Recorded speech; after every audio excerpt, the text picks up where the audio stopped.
Welcome to the very first episode of Create and Connect, the podcast that brings you into the world of makers, woodworkers, metal fabricators, leather craftsmen, and artists of all kind. People who don't just make things, they make connections. I'm your host, Tom Breslin. I'm the face behind the Phoenix Woodshop. I create custom CNC flags to honor the service of firefighters, police officers, and military service members. Each flag is a one-of-a-kind tribute, made to connect with the individual receiving it. I consider it a pleasure to tell their story through wood and craftsmanship. This is a show about stories like that, about creators who use their hands and their hearts to build something bigger than themselves. Today, I couldn't be more excited to kick off the show with a powerhouse in the leatherworking world, Dennis Forrester of 21 Grams, all the way from California. Dennis is a former tattoo artist who found new life in leather, blending his eye for bold design with a passion for craft. He's a creator of the leather tattooing machine, distributed exclusively by Weaver Leather Supply. And his work brings the soul of traditional tattooing to the timeless medium of leather. But there's more to Dennis than the tools and the talent. His story is one of personal growth, transformation, and connection. Let's hear it from the man himself, my friend, Dennis. Thanks for joining me, Dennis. Thanks for having me, Tom. I'm very, very excited to be here as always. Any opportunity to talk to you is a good opportunity. So thanks for having me. Thank you. I'm really excited to hear about your journey and how did you go from tattooing skin to tooling leather? Why don't we start with that? Yeah, absolutely. So I had tattooed for roughly 10 years and traveled, tattooed all over California, all over the place. And I was up near San Francisco tattooing up Northern California. And I had some really, really bad mental health issues going on. I wanted to be closer to family and all of that kind of stuff. So I ended up coming back and I essentially had to start my whole life over there. I started in fast food and worked my way up through it, ended up, becoming a manager, then kind of moving myself up, getting into sales, which is really humbling when you go from being able to travel, making great money and being independent to being like 35 years old, working in fast food just so you can bring some dollars in, it was rough. So, but it's the truth. That's what happened. And, I just started getting into leathercraft during the pandemic, like a lot of people did. I think a lot of people really got into crafts during that time, because for me, it was about keeping my mind and my hands busy. They say idle hands are the devil's playground, and man, that couldn't be more true for me. I ended up getting in a lot of trouble during that time too, drinking and doing drugs. But the good thing is I also got sober during that time and kind of got my life together. And I just put all of my effort into leathercraft, and I just plugged away at it and built a brand that I'm proud of, and a brand that spreads out more than just wallets or keychains or anything like that. The 21 Grams brand is bigger than that. So like you mentioned, I have the leather tattooing machine. And that idea came from my therapist told me that I needed to start a hobby that I didn't turn into a business. And so I'm like, turn everything into a business. Anything I touch, I'm just like, oh, I bet I can make money from this. So I got like just a cheap tattoo pen style thing off Amazon, and like pen cartridges, but the ballpoint pens would not leave the right indentation on the paper because I was doing it on like my marble countertop island thing or whatever. And so I was like, man, I need to find something softer so that it'll, stick. And so I went out to my shop and grabbed some leather, put the piece of paper on top of that. And then I did it. And when I pulled the piece of paper off, all of a sudden I saw the image was there. And it was one of those kind of like eureka moments. And I just started making cartridges and testing and prototyping them. And then I posted one video and Weaver saw it. And I set up the video knowing that I wanted them to see it. Like it was planned that way. I wore a Weaver hoodie because I knew I wanted to get distribution and I wanted to get manufacturing because there's only so much I can do by myself in my shed. So I posted the video and the execs there saw it, and I'd already been working with them a little bit on different like sponsorship projects. So ended up working out really well. We did some negotiation over almost about a year, and then they picked it up, and now I get to travel and go to shows and demo it. And the people at Weaver are awesome. They're like my family at this point. I've been out there a bunch, and it's awesome. So yeah, that's to make a short story long, as they say. Well, those are a lot of dots to try to connect. Yeah, it's hard. It's not a natural bridge from one to another. So what drew you to leather specifically? Okay, so that's a good question. During the pandemic, I was watching a lot of videos of people completing stuff. I was in a really dark place in my mind, and I needed to create some artificial dopamine. So I would watch people start to finish a project. So there was a lot of leathercraft, pottery, wood turning, and I knew I had to get into something. And I was watching a lot of leather videos, Stock and Barrel, Little King Goods, all of the big names on YouTube. And I just started researching the cost of entry, and it cost like $60 to buy a cheap kit off of Amazon. So I was like, oh, I'll give this a try. Bought it. It showed up. It sat for like 2 weeks. And then I just picked it up one day and never put it down. Never. Well, it's funny that you say wood turning. I do not see you with a lathe and turning wood. So? No, not at all. I still want to do it. Oh, well, if you go up to Maker Camp where we met, you'll have plenty of opportunity for that. But that's amazing that you had history in tattooing and working on skin, and now you're working on leather, basically skin. Oh, yeah. And you're you're very creative and artistic. And I love the Americana artwork that you use, like Sailor Jerry and the other Americana pieces. I know that you do like Our Lady of Guadalupe, and I saw in your shop a lot of religious stuff. Yeah, and I know that you are inspired by that, and then able to transfer that onto the leather, and I think that's amazing. Do you have a favorite piece that you've done? You know what's crazy? I've kind of been in a lull lately. This personally, Tom. The audience probably doesn't, but like this whole year, I've just been traveling. It's been go, go, go, go, go, and I feel like I have this like travel withdrawal, like being at home and not having anything that I necessarily need to do.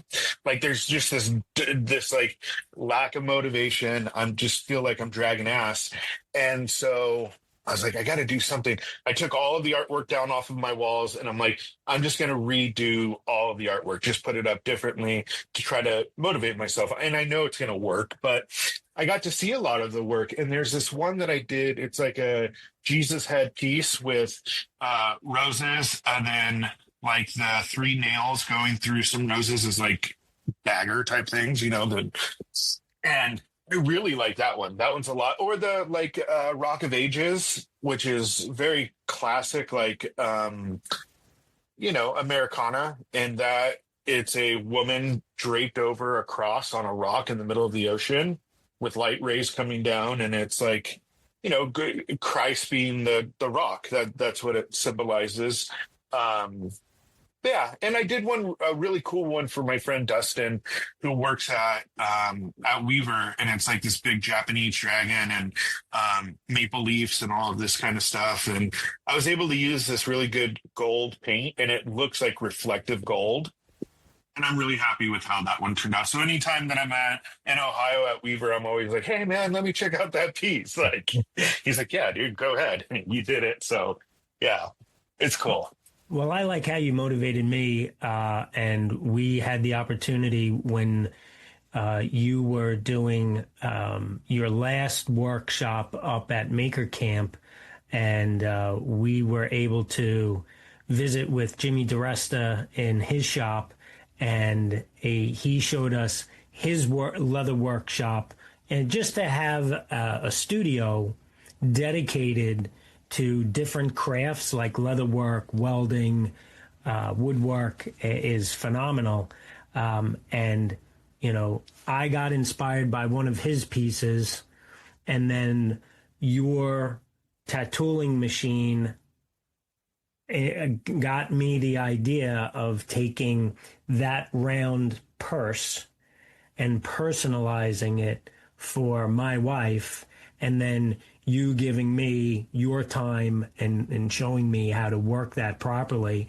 And I have a one-of-a-kind piece that I feel is a collaboration with you, with Jimmy, and you know, the people that my wife had shared it with, you know, showing them what we had done. It's priceless. You can't put a price. People saying, "Oh, you could sell that for $2,000. You could sell." Right. There's not, you know, that's the priceless factor of making the connection with people. And that's what really gets me excited. Well, I gotta tell you, that day that we got to spend just hanging out and working was probably one of the best days I can say personally for me in my shop. The fact that I get to spend the day with one of my best friends doing something that I love so much in my home, and show you my space. It's just so rewarding to me. Like that's what I want to do. That's why I work so hard outside of everything else, so that I can like stop on those days and just be like, nope, we're going to go get tacos. We're going to, work on some, we're going to work on some leather craft, like, because that goes full circle. Like this maker community is insane. Like, I've been to your house. It's the same exact thing. And I'm sure you felt the same way that I felt. Like, it's awesome. It's like I don't know. The community alone within like what we do is so awesome. And I always suggest anyone that is actually making anything, somebody that comes across this podcast, get involved in the community aspect of it, no matter what level you're at in your craft, because it really makes no difference how good you are at what you're doing. The community is there for you. So it's been so encouraging, and this is one of the reasons why I wanted to do the podcast. Is it's more than just the craftsmanship. It's more than just the work of art. It's the connection that you have with either the person you're making that item for, or you're looking to share in whatever event that they're celebrating. Like for myself, I had the opportunity to share my talent and commemorate guys who I either worked with or had some sort of connection with through the fire department, in celebrating their promotion or their retirement, and getting to connect with family members or friends through that. And at Maker Camp, where we met and where met other people, I had the opportunity to be on the Storyteller Tavern podcast. And, Lee and Mush are great. And we also had Lee filling in for Mush. And they asked me, what am I going to do in the next 5 years? And I was already in a transition stage of leaving working for the city and looking to do CNC work full time. And then I was like, I'd like to do a podcast. And the connections that you and I have made and the connections that we've made within the community, that's what this podcast is about. And you're not going to click with everybody, and there's, some people that, I fanboyed with, and they were like, dude, stand back. Like, you're getting a little too weird. And then I realized, I'm like, yeah, maybe he's right. But I mean, that's kind of like how you were the first year at Maker Camp with me. I just wanted to meet you, and you were like, dude, get away from me, you weirdo. You just like straight faced me hard, Tom. Well, if there is an audience ever and they want to hear the real story, maybe we'll do a number 2. Oh, of course. A follow-up episode and give them, a bonus reel. It's funny, when you told me that you were going to do a podcast, to me, it just made complete sense, because I think of the many drives through, New York that I've been with you, and the hours in a vehicle and the conversations that we have, from actual craft to politics to religion to family to what it means to be a father, a friend, all of these different things. Like, you're so important to me as a man and as a human being and as a friend. So for you to want to be, and you're so good at talking and even more so listening. I'm horrible at listening. It's hard. I can talk all day long, blah, blah, blah, but I cannot listen. And you have a unique ability of listening. And I figured immediately, like, oh yeah, this will be successful. Tom's got this for sure. Oh, thank you. I can definitely talk. You can do that too. Yeah, I do struggle with listening. You could ask my wife. Yeah, both our wives. But this is a great avenue to do both and to learn from both. And I also want to ask you how you connect with people through your leather work compared to when you were tattooing. Oh, that's a great question. So I connect more with people that do leather craft now, less the collector. And before, I would connect more with the collector, the person that was getting tattooed, than other artists. Even though I did connect with other artists, it was just different, because that industry is so toxic and it's a bunch of crabs in a barrel. They hate seeing other people succeed. But when you're, on top of somebody for 2, 3, 6 hours tattooing and putting them through pain, there's a natural connection when two bodies are that close to each other.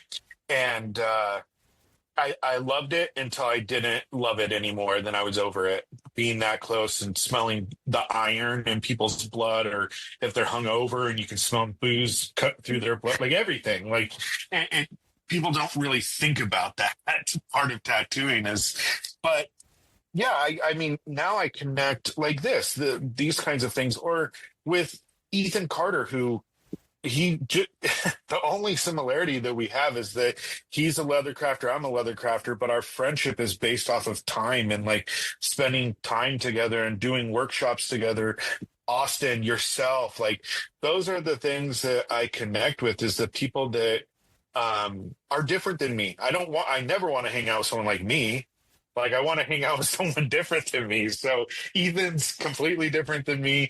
You're different than me, Austin. So yeah, I connect with the community more in leathercraft, less the collectors. After you kind of send something off and they got it, and that's the end of the story most of the time, unless they reorder something. But you don't get as much connection as you do with someone getting tattooed.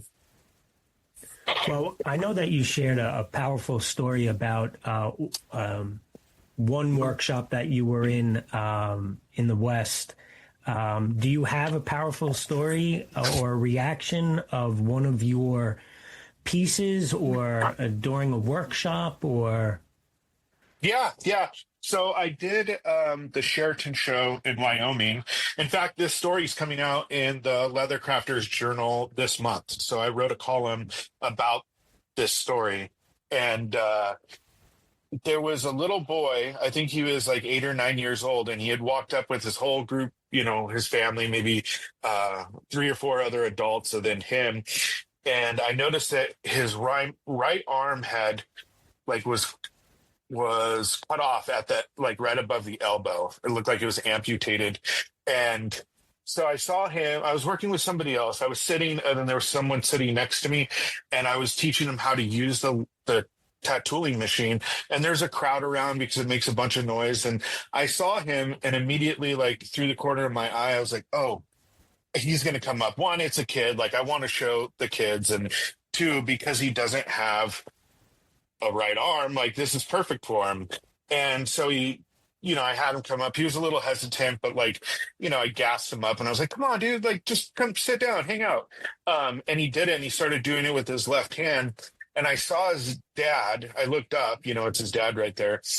And his dad looks like one of the oldest, like grizzled, not old, but like just a grizzled man. His hands look like all he did was work in concrete his whole life. Like and he's bawling like a baby. His eyes are just falling out of his eyes. And after I was done working with his son, I was saying goodbye to everyone. And, I'm pretty personable in those situations. And he just looked at me and he was like, thank you so much for giving Leathercraft back to me and my son. And they bought one right there on the spot because he could use it. And that to me is one of the most important stories. I got a bunch similar to that with people that maybe they have hand issues and they're unable to use particular tools. And it's really rewarding, Tom, like being able to know that like someone gets to do what I get to do. And even if they weren't able to for a long time, or they have their hand issues, it's cool. I know how rewarding it's been to me. It saved my life. So it's pretty cool to share that with other people. An experience like that has to be so joyful and humbling and honoring that you're making a lasting impression on a family through your craft, through your invention, through your tenacity to get that concept just in your kitchen out into the world. And kudos to you for, making this available to everyone. This isn't just a business adventure. And I know that you are truly honest and sincere on how you feel about sharing the gifts that you have. And I think your friendship is a gift. I know it is for me. And thank you. I know that, when we first met and you blew me off. I knew you were gonna say that, so I jumped the gun on that one. But it just, what is able to grow with people introducing themselves, like honestly, like you showed your real self to a father and son. You showed your real self to me, and so many others, and you're giving them the gift of your talent, and that's fantastic. You have to feel grateful for that opportunity. I do. One, I feel very grateful for it, and I also have learned to separate it from the money making aspect of my business, if that makes sense. Like the more I can do the invention stuff or the tools and stuff like that to be able to fund living, the more the less I have to be concerned about, like, oh, I got to make X amount of dollars this month from leathercraft. That means I get to do. I just did a really fun collaboration with Jay Nielsen, who's he's a knife maker. He was on that show, the Forge with Fire. Yeah. So, and so now I get to do fun stuff like that, or I get to jump on and do a podcast with you, or if you were in town, we would go get tacos and do leathercraft. Like, yeah, tacos. Yeah, I worked for a year, head down, no, like relentlessly, making the cartridges for the tattooing machine myself, getting them out and getting the ball rolling. So now I can travel. We're going to Alaska in like 2 weeks, and then I go to Waco, Texas soon for the trade show with Weaver. Like, now I get to do the fun stuff. Like, this whole year I've just been traveling, and it's great. Like, I'd way rather do that. You know what I mean? I'd way rather sit and talk to you and not have to, worry about not being able to make enough money to support my family. Like, that's huge, So what does it mean to you to leave something lasting in this form, whether it's your art piece or the tattooing machine?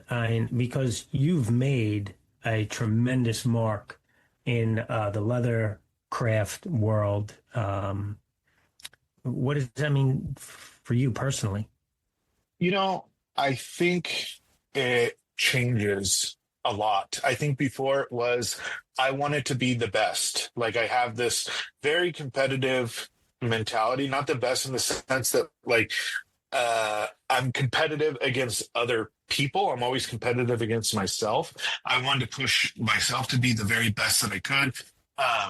Now it's not even the tattooing machine. It's not even the, like, writing columns for the, leather crafting journal or whatever. It's conversations, it's friendships. It's that I have an ability to open up my space to my friends and the people that are in my life. Maker Camp, that's the legacy that I want to I want to continue having the most lively, energetic booth at Maker Camp. I want to be able to continue to develop relationships with Dre and all of the maker people, you know what I mean? And the people that Austin and Ethan, all of those people, I want to be known as somebody that worked really, really, really hard and cared a lot about people.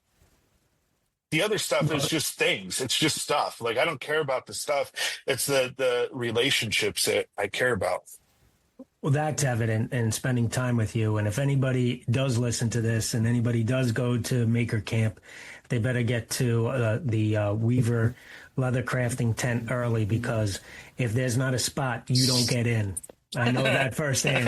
Yeah, it's rough. I mean, there's people that will wait an hour and a half before a class in the morning, like super early in the morning, just to be able to make sure that they get into one of the classes. And it's heartwarming. It also makes me feel super guilty. But those classes are the best. Like, I'm still friends with people from the very first year that took the class. You know what I mean? Like, unfortunately, it wasn't you, but that's because I had to kick you out or something. I don't even.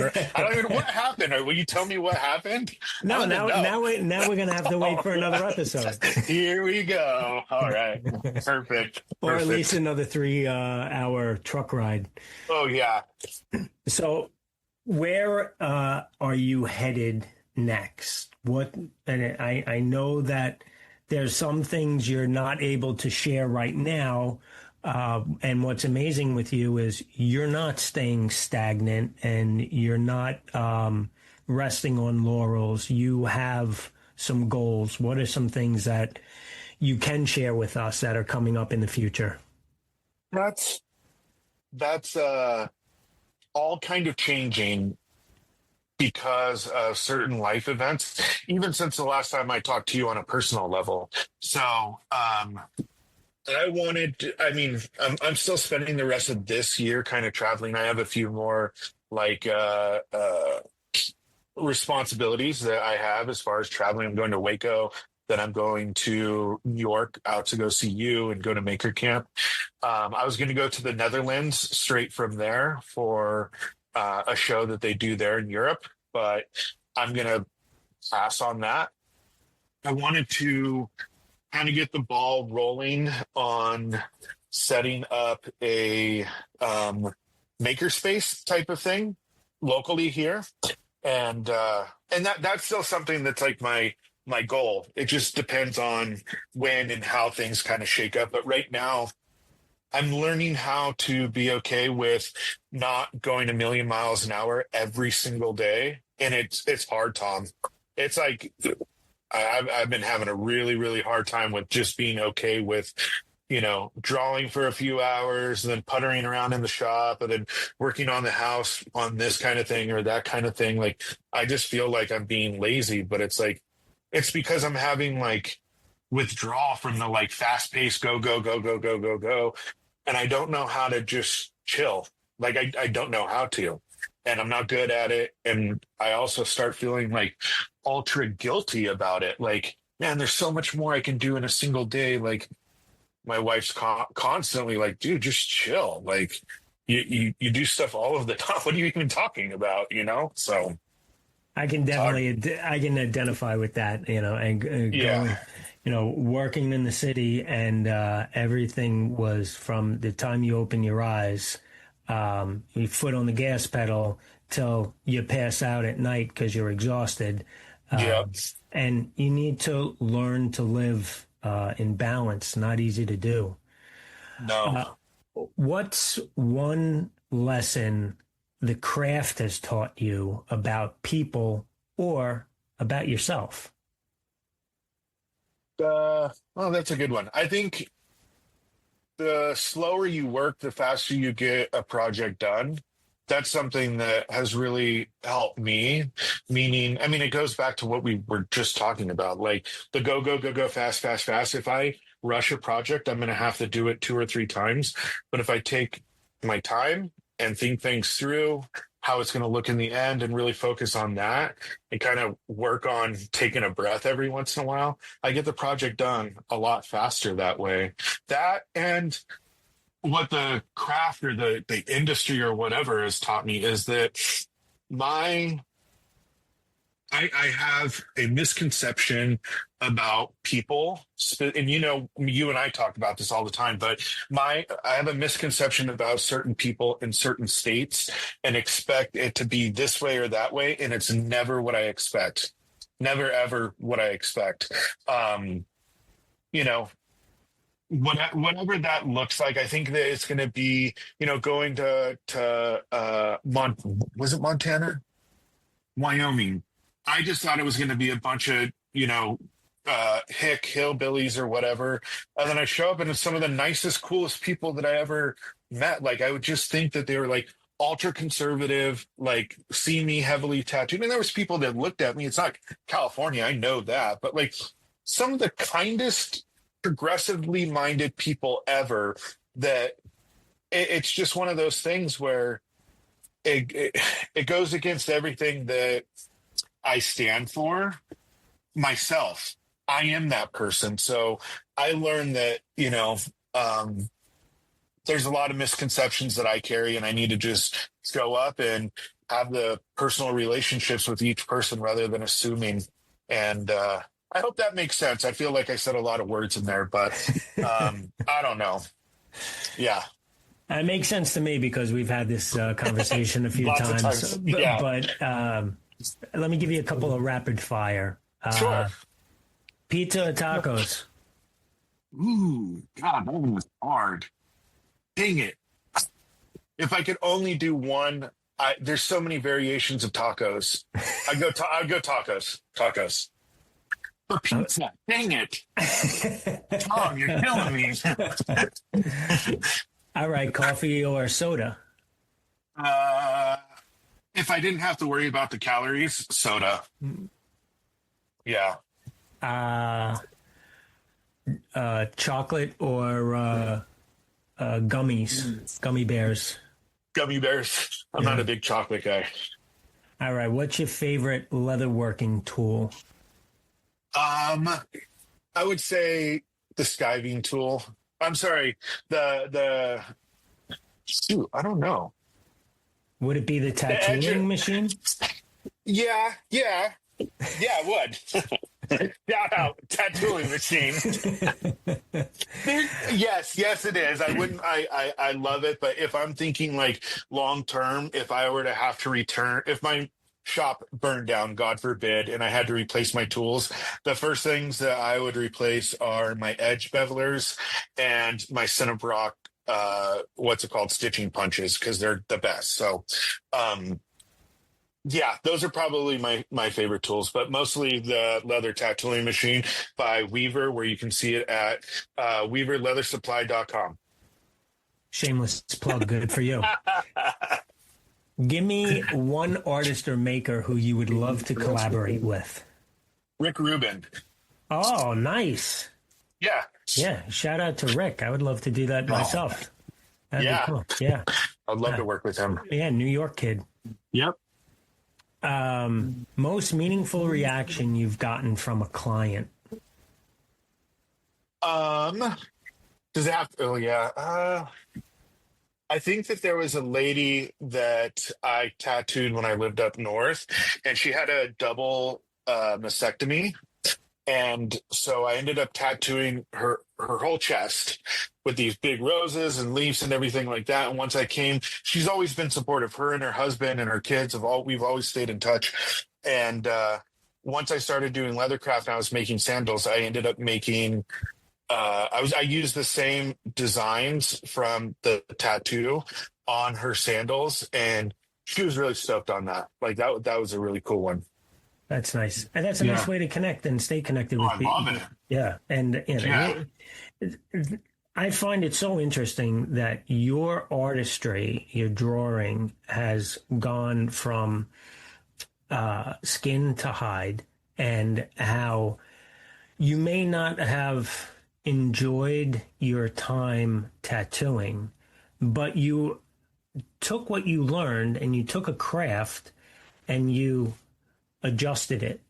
And you today being so vibrant, so active, so motivated, and yeah, it's difficult. I can see it being difficult to adjust to being balanced, and that's a new way of life. Yeah, and just to be, to clarify, I loved tattooing when I loved it, and I loved it right up until I didn't love it. Like the act of tattooing was not. I mean, that's essentially, I'm doing the same thing on leather. It was the industry that was super toxic, and it was the drugs and the alcohol and the women and all of the things that kind of came along with it, where it wasn't good for my mental health. Let's just put it that way. And you were a rock star without a band. Yes, exactly. And it was awesome. It was great. At that time in my life, I wouldn't have changed it for the world. And you're right. Like, I think something that has always, like, I wouldn't say, yeah, like borderline made me upset was when people will see the work that I do and be like, "Oh my God, you're so good at this. I wish I was as good as you." And it's like, what you don't understand is before all of this, I did graffiti, then I did fine art, then I did tattooing, and then I did, this and that, all of these different mediums throughout. I do a lot of digital art now, and I incorporate every single aspect of those into the next thing. And the reason why I'm good at it is because I dedicated my entire life to it. Like, why are people good at guitar? Because they practice. And there is a bit of God-given talent, sure. Like, I could practice forever with a guitar. I took guitar in college and I was horrible at it. So, but yeah, it's just whatever you dedicate your life to, that's what you tend to be the best at. So, yeah. Yeah, that's great advice. Yeah. Dennis, thank you for kicking off Create and Connect. Such a powerful story, from tattooing to tooling.